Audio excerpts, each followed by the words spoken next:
Hi guys, this is the 5th day of the project Mustang. As you can see, meron na siyang fender and bumper. Tapos ngayon, ang project natin, gagawin natin yung side mirror niya. Papalitan natin. Yun yung na-pick up na bumper. Tapos fenders. Yan. Tapos yung ilalim, unat na din. Ilalim niya.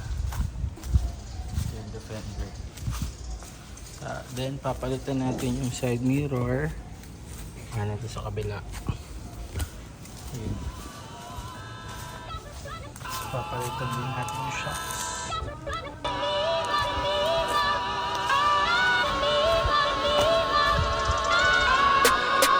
So yung papalit natin yung side mirror.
Startup guys.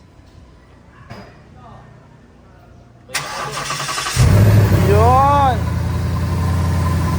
na.